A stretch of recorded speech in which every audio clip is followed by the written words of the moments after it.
Assalamualaikum warahmatullahi wabarakatuh. Bismillahirrahmanirrahim. Innal hamdalillah nahmaduhu wa nasta'inuhu wa nastaghfiruh wa na'udzu billahi min syururi anfusina wa sayyiati a'malina. May yahdihillahu fala mudhillalah wa may yudlilhu fala hadiyalah. Wa asyhadu an la ilaha illallah wahdahu la syarikalah wa asyhadu anna Muhammadan abduhu wa rasuluhu la nabiyya ba'dah. Allahumma shalli wa sallim ala nabiyyina Muhammadin wa ala alihi wa sahbihi ajmain, amma ba'du. Alhamdulillah wa syukru ala ni'amillah. Pada kesempatan ini kita masih bisa berkumpul di dalam kajian ilmu nahwu yang mana sekarang masuk ke pertemuan ketiga. Insyaallah akan menjelaskan tentang kalam. Definisi kalam menurut ulama bahasa Arab, menurut ulama nahwu, itu menurut bahasa ulama bahasa.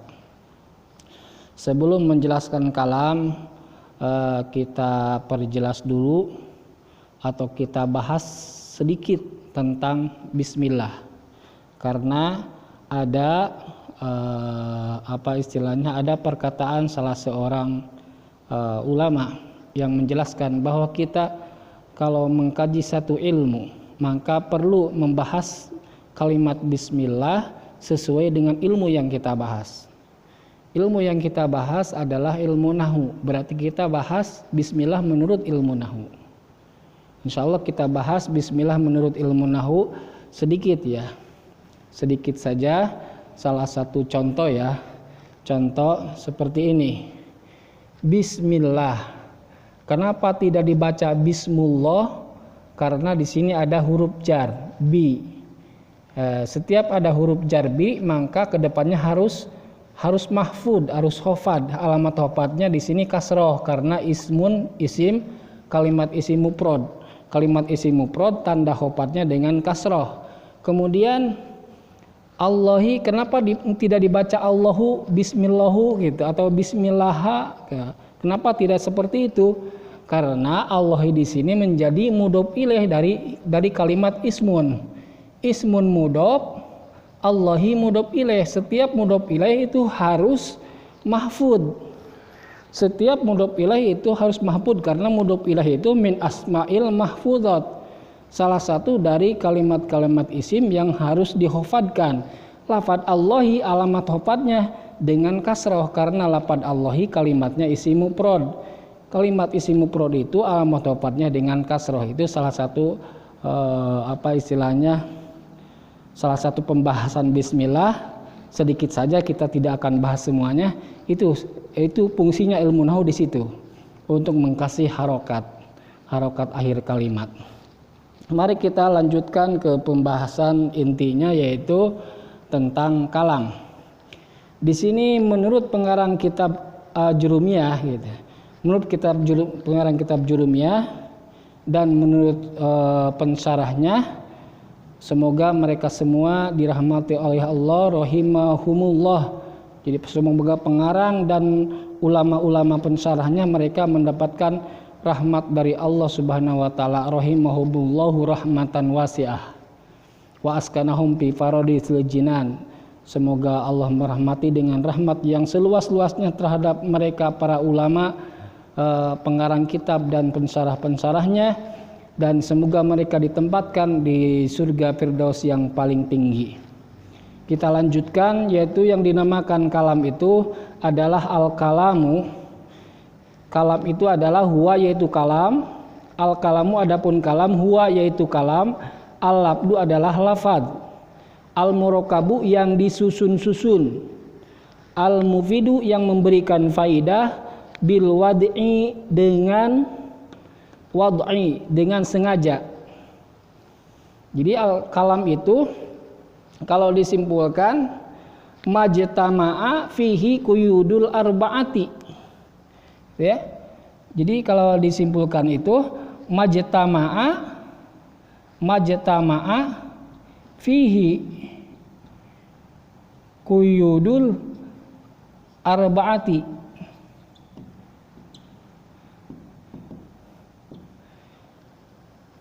Yang dimaksudkan kalam itu adalah setiap ungkapan-ungkapan kalimat bahasa Arab yang sudah terkumpul kaid-kaid yang 4. Mana kaid-kaid yang 4 itu? Kaid yang 4 itu yang pertama lapad.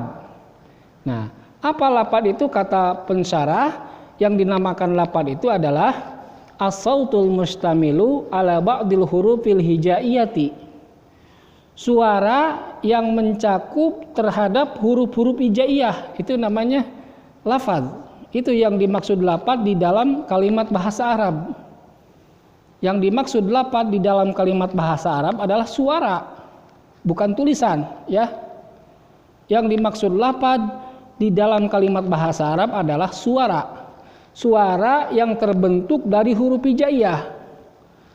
Berarti karena dibatasi dengan suara yang terbentuk dari huruf hijaiyah, maka suara-suara kucing, suara anjing, suara pistol atau suara selain huruf hijaiyah itu namanya bukan lafaz. Bukan lafaz. Kalau suara kucing walaupun mirip gitu, mirip huruf Arab gitu ya. Karena suara kucing mirip-mirip gitu. Seperti itu. Jadi yang dinamakan lapad menurut di kalimat bahasa Arab itu adalah suara. Yang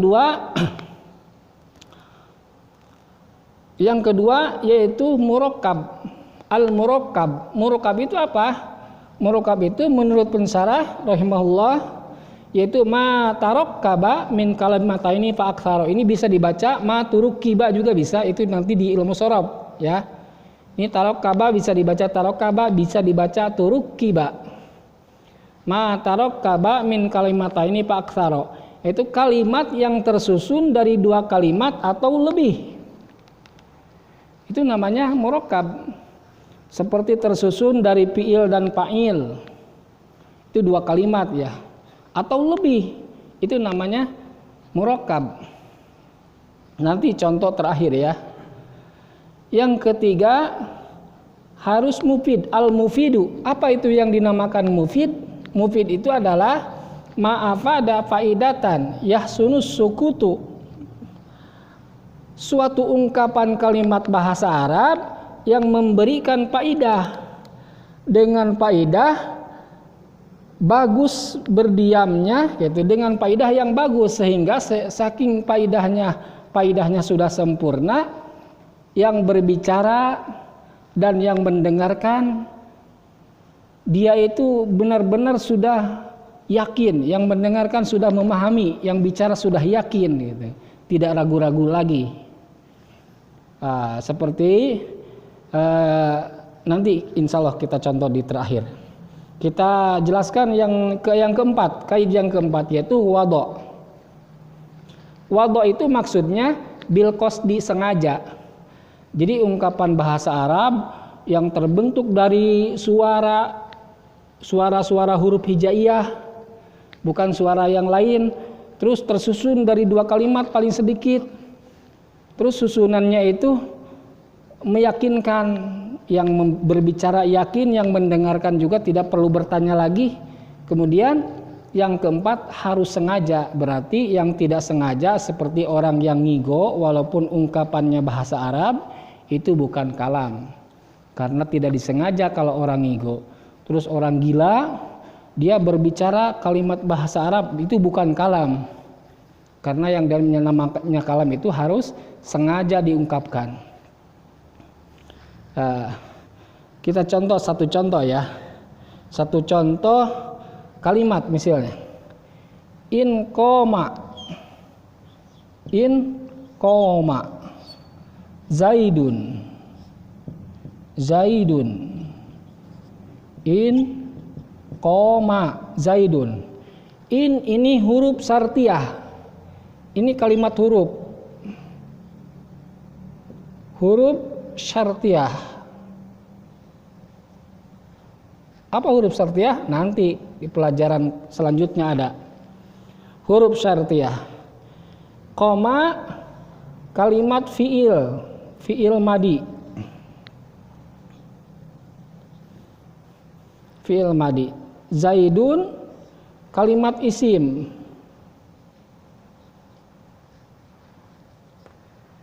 Kalimat isim. Ini berapa kalimat? Ini ada 3 kalimat. Artinya in qoma Zaidun, apabila berdiri Zaid. Apabila Zaid berdiri. Berarti yang berbicara juga ragu-ragu. Apabila Zaid berdiri. Apa maksudnya? Yang mendengarkan juga ragu.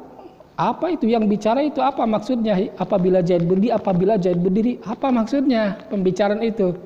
Ini tersusun tapi belum berfaedah.